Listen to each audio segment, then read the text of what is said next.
Isso aqui, pessoal, você que está assistindo em casa, isso aqui é tão forte que eu vou te falar o seguinte. Porque isso aqui é como se a historiazinha virasse a história zona agora. A história zona. Né? E contada com séculos antes de acontecer.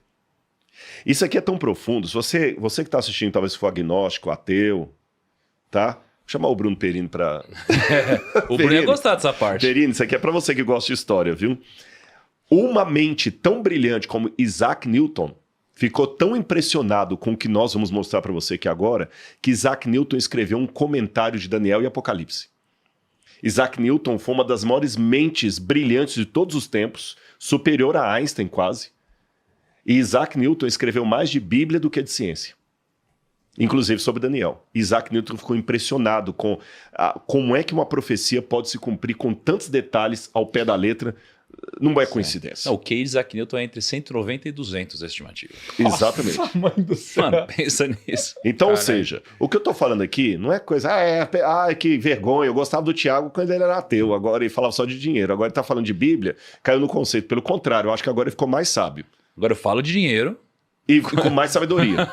Isso. Você fala de dinheiro, mas não só de dinheiro. Exato. É que antes era só dinheiro, que pobreza. É tão rico que só tem, é tão pobre que só tem dinheiro, coitado. Não, ele é tão rico que ele tem dinheiro e sabedoria para saber como aplicar o dinheiro. Há uma diferença. Sim. Tem gente que é tão pobre que só tem dinheiro. O Tem Lucão gente que tá é rico, curioso, tem dinheiro, Rodrigo. O Lucão tá curioso. Que é essa interpretação do sonho aí? Vamos lá. Também. Aqui Daniel começa, capítulo 2, depois você pode olhar na sua Bíblia, em casa. Daniel respondeu na presença do rei. O mistério que o rei exige, eu estou lendo o verso 27, o mistério que o rei exige, nem sábios nem encantadores podem revelar, mas há um Deus no céu que revela mistérios, pois fez saber ao rei Nabucodonosor o que vai acontecer nos últimos dias. Ou seja, a profecia ia estender por muito tempo. Isso aqui era em que ano? Daniel era em que ano? Daniel 605 a.C. 605 Aqui, 605 é quando ele foi para a Babilônia. Depois, em 587 a.C., Nabucodonosor manda destruir o templo de Jerusalém. Então, esse sonho aqui pode ter sido por volta de 601 a.C., nessa época, assim, depois de 3 anos que Daniel estava ali na Babilônia. Nesse 605, 3 anos, por volta de 602 a.C., 601. Aí, o Daniel explica esse sonho, aí no verso 38 ele coloca: esse é o sonho e também a sua interpretação, diremos o rei. O Senhor, ó rei, que é rei dos reis, a quem o Deus do céu conferiu o reino, o poder e a glória, em cujas mãos foram entregues os filhos dos homens, onde quer que eles habitem, os animais do campo e as aves do céu, para que dominasse sobre todos eles, tu, ó rei, és a cabeça de ouro. Então a cabeça de ouro representava... Aí quando você fala, então é Nabucodonosor? Sim e não. Porque naquela época, eles mesclavam a figura do rei com a figura do reino. Tá certo? É como se eu falasse assim, a Casa Branca anunciou... A Casa Branca foi o presidente. Mas a gente fala Casa Branca. Ou o presidente. Você fala Hitler ou a Alemanha nazista. Você mistura Napoleão ou a França napoleônica, né? Mussolini ou a Itália fascista. Então você mistura o rei com o reino dele. Então a cabeça é Nabucodonosor. O domínio, entre aspas, mundial, não literalmente mundial, mas a superpotência da época. Depois do Senhor se levantará outro reino inferior ao seu, e um terceiro reino de bronze. Então eu já sei que as partes da estátua são reinos, e um sempre inferior ao outro. E de fato, a prata vale menos no mercado que o ouro, o bronze vale menos do que a prata, o ferro vale menos que o bronze, e o ferro misturado com barro, o ferro enferrujado, vale menos que o ferro puro. Só um pequeno PS, é interessante isso, porque assim, o preço dos metais preciosos, eles mudaram ao longo do tempo. Então você falar o que continua até hoje valendo da mesma forma, isso também é uma informação muito relevante. Tipo, o alumínio no passado, ele valeu mais do que outros metais preciosos, o alumínio. E aí, de repente, o alumínio perdeu completamente valor e a gente usa hoje para embrulhar pão. Então, quando você vê a informação há tanto tempo atrás, que hoje continua na mesma hierarquia, isso também é uma prova importante. Então, para resumir, ele fala, então virá um reino depois do seu e depois do seu. Então, agora, para resumir, eu vou falar quais são esses reinos. Esse aqui é Babilônia. A Babilônia durou de 606 a.C., 612, quando Nabopolassar domina a Síria, até 538 a.C., quando a Babilônia cai. E a Babilônia cai de uma maneira que ninguém esperava. Quem assume o poder era um reino inferior, a Medo-Pérsia. Você tem 2 reis, Dario e Ciro, que eles se juntam, tio e sobrinho, e sabe como é que eles conquistam a Babilônia? Sem derramamento de sangue. Sim. Eu vou deixar a conquista da Babilônia para contar no capítulo 5. Acabou de chegar. Tá bom? Mas a Medopérsia também caiu por um reino inferior, a Macedônia. Quando um jovem macedônio chamado Alexandre Magno, Alexandre o Grande, conquista a Macedônia, depois a Grécia e vai conquistando o mundo, e ele domina a Medopérsia. Lembra por exemplo, o filme Alexandre que está passando aí? Então é aqui, ó, é a Grécia. Então, se a Medopérsia, e ó, interessante, 2 braços, Média e Pérsia. E só um detalhe, nós não vamos falar hoje aqui, porque senão ia ficar até o Natal, mas essa mesma profecia é repetida no capítulo 7 e 8, com mais detalhes que nem estão aqui. Tá bem? Por exemplo, no capítulo 7 vai falar que um reino era maior do que o outro, e a Média era maior do que a Pérsia era maior do que a Média. Aí vem Alexandre o Grande. 331 a.C. é a época de Alexandre o Grande. Então eu tenho 606 a 538, Babilônia, 538 a 331, a Medopérsia, 331 a.C. até 323, Alexandre o Grande. Aí, no capítulo 7, deixa eu só dar esse detalhe aqui, porque didaticamente vai ser importante. Daniel vai falar que esse reino representado pelo quadril de bronze, ele iria ser destruído sem esforço de mãos. Ele mesmo ia quebrar. E depois que ele quebrasse, 4 reinos iam se levantar dele. Quando Alexandre o Grande morre, a gente sabe que Alexandre o Grande morre ou envenenado pelo vinho, quando ele morre na Babilônia, em 323 a.C., ele estava fazendo 33 anos de idade. E quando ele morre, ele não deixa descendente, porque o descendente dele foi morto, e quem assume o governo no lugar de Alexandre são, de fato, os 4 generais dele, Cassandro, Seleuco, Lisímaco e Ptolomeu. Até o número da divisão do reino, Daniel vai dar no capítulo 7. 323 acaba isso aqui, aí ele fala do reino demonstrado pelas pernas, um reino feroz, Roma. Começa em 323 a.C., que é Alexandre, depois vem os generais dele, aí Roma sai justamente de um desses reinos aí, e ela começa a sua hegemonia mesmo por volta do ano 160, aquela época e tal, do Pompeu vai conquistar Jerusalém em 63 a.C., então aqui você tem a Roma. Agora eu quero me deter na última parte da estátua. Olha o que Daniel fala. Então aqui vamos recapitular. Babilônia, Medopérsia, Grécia e Roma. Quando chega na última parte do reino, olha o que Daniel fala no verso 41.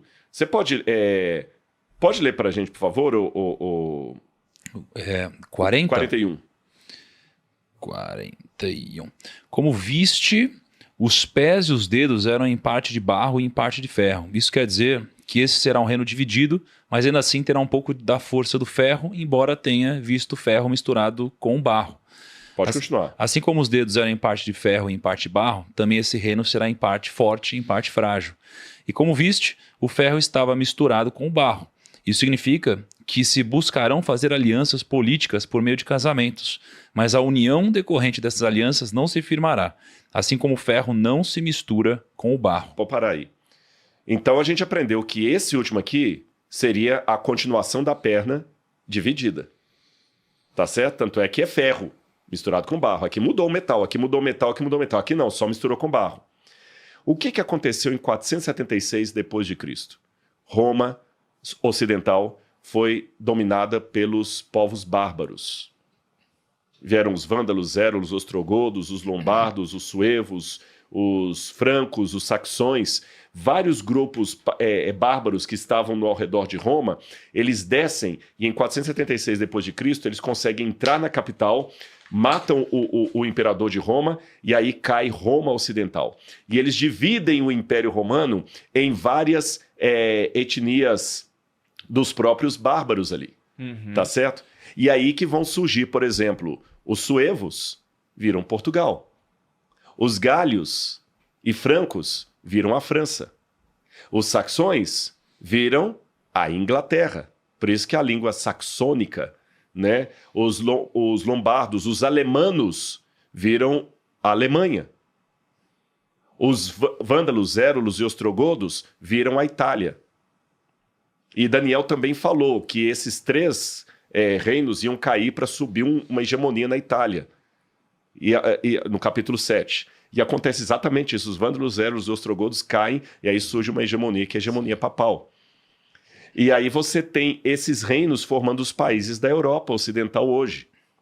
Mas o último, você falou que eles teriam, por um lado, a força do ferro, por outro lado, a fraqueza do barro. Você tem realmente uma superpotência, que é a Alemanha, França, o Reino Unido, mas você tem Portugal, que já é mais fraco, a Espanha, que é mais fraca. Tanto é que quem domina hoje a União Europeia é França e Alemanha, economicamente. A Itália já sempre foi mais fraca. Mas tem um detalhe também que o Thiago falou. Eles vão tentar se misturar, mas não vão conseguir.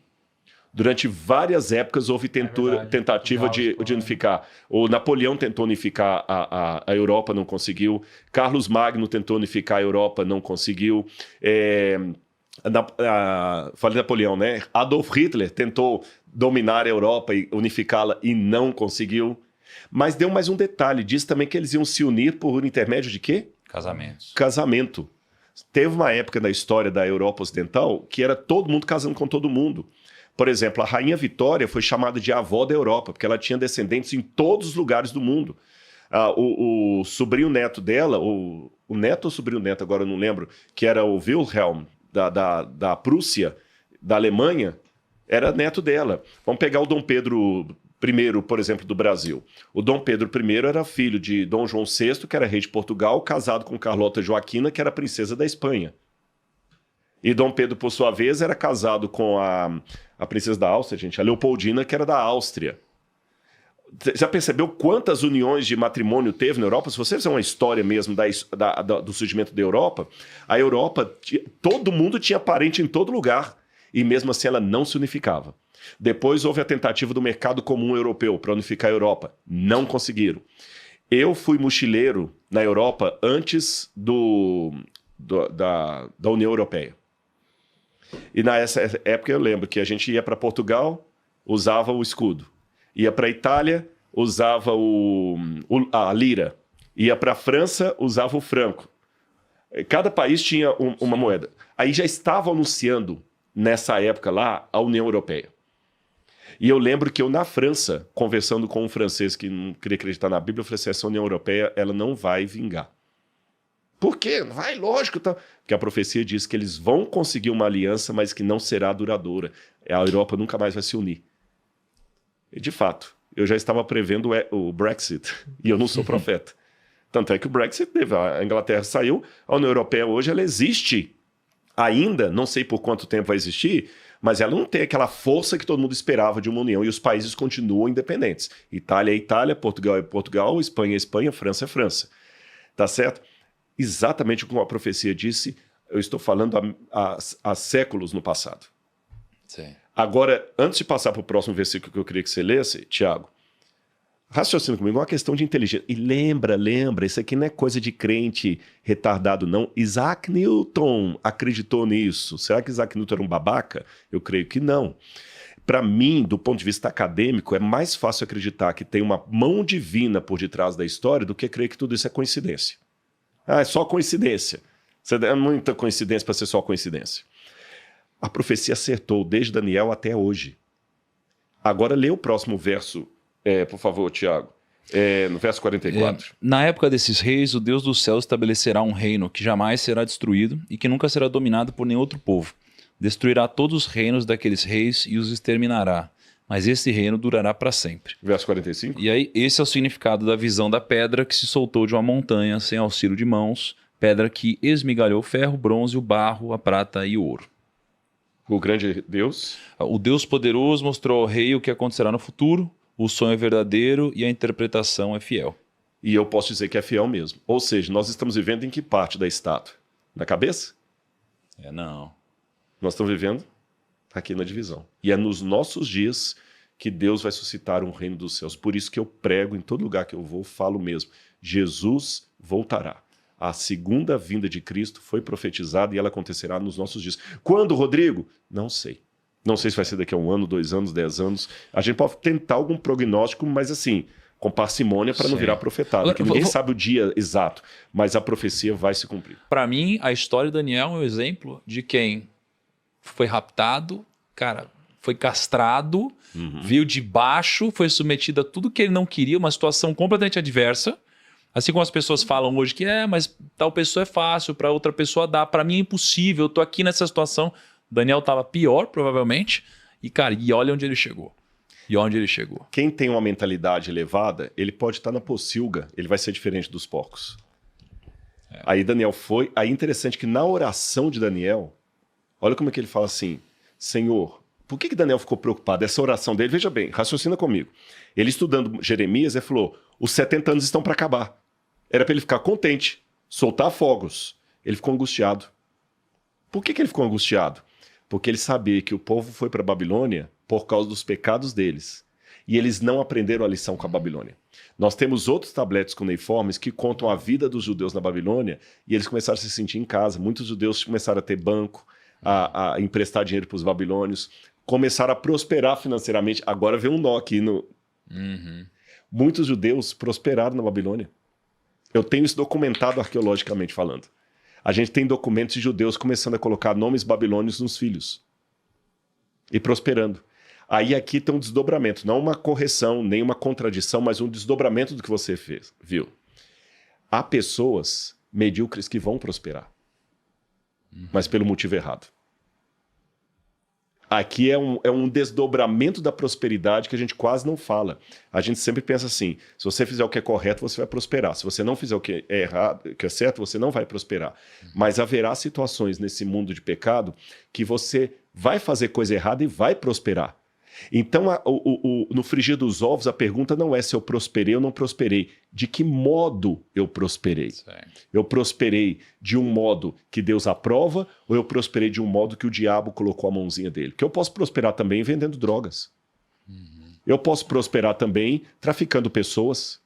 Eu posso prosperar sendo um contrabandista. Eu posso prosperar acabando com a vida das pessoas, roubando pessoas. Prospera. Mas que tipo de prosperidade eu tenho? Então muitos judeus estavam prosperando na Babilônia, mas prosperando através de se vender. Tem muita gente que se tornou tão ou mais famoso que você, se entregando sexualmente por um diretor de TV. Prosperou, talvez está mais famoso do que você. Mas é uma prosperidade que vale a pena? Então, a questão não é que caloria eu estou colocando no meu corpo, é uma caloria que presta. Aí Daniel viu aqueles judeus prosperando, mas vendendo a sua identidade, ele falou, o cativeiro não vai acabar, porque eles não estão prontos para voltar. Aí ele ajoelha, ora a Deus e fala, Senhor, tenha piedade, porque nós pecamos. Ele se identifica com Israel pecado. Ele falou assim, esse povo pecou. Nós pecamos, Senhor, nós falhamos. Senhor, tenha misericórdia. Aí vem um anjo de Deus, chega para Daniel e fala, calma, Daniel, eu vou dar para você 70 semanas de anos, 490 anos para o povo consertar. Eu vou voltar o povo para a terra. E nessa profecia, que eu não vou explicar hoje por causa do tempo, até a data da vinda do Messias foi estabelecida. E Jesus é batizado por João Batista no Rio Jordão no ano exato do cumprimento da profecia de Daniel capítulo 9. Jesus é crucificado no ano exato da profecia de Daniel capítulo 9. Isso foi uma coisa que assim, chocou muito o Isaac Newton. A data exata quando Jesus seria crucificado, tudo, até a destruição do templo. E você vai a Jerusalém hoje, o templo foi destruído novamente. Por isso você vê aquele domo da rocha. Ou seja, Daniel entendeu. Aí quando chegou no final, mesmo assim algumas coisas Daniel ainda continuava angustiado. Aí termina assim, Daniel capítulo 12. Nesse tempo, lá no tempo do fundo, se levantará Miguel, o grande príncipe defensor dos filhos do povo de Deus. E haverá um tempo de angústia, o qual nunca houve. Esse tempo de angústia é aquele da besta do Apocalipse que nós vamos esperando. Como nunca houve desde aquele tempo. Mas naquele tempo o povo de Deus será salvo, e todo aquele que se achar inscrito no livro. Muitos dos que dormem no pó da terra ressuscitarão para a vida eterna, outros para vergonha e horror eterno. Os que forem sábios resplandecerão com o fulgor do firmamento, e os que conduzirem muitos à justiça brilharão como as estrelas, sempre e eternamente. Olha aí a responsabilidade sobre você. Né? Os que forem sábios resplandecerão como fulgor, e aqueles que conduzirem muitos à justiça brilharão como as estrelas. Olha a promessa de Deus para o PrimoCast. Quanto a você, Daniel, encerra as palavras e sela o livro até o tempo do fim. Muitos o esquadrinharão, Muitos o lerão de um lado para o outro, e o saber se multiplicará. Até o tempo do fim. E noutra passagem que Deus fala, Daniel, essa profecia se refere a tempos ainda muito distantes. Daniel morreu sem ver o cumprimento de 90% do que Deus mostrou para ele. Mas hoje, lá no Museu do NASP, eu tenho aquela pedra com a inscrição de Nabucodonosor, que Daniel leu, fazendo parte de um outro museu, que está enaltecendo o que Nabucodonosor dessacralizou, o que Belsazar, fugiu a palavra, desonrou, né?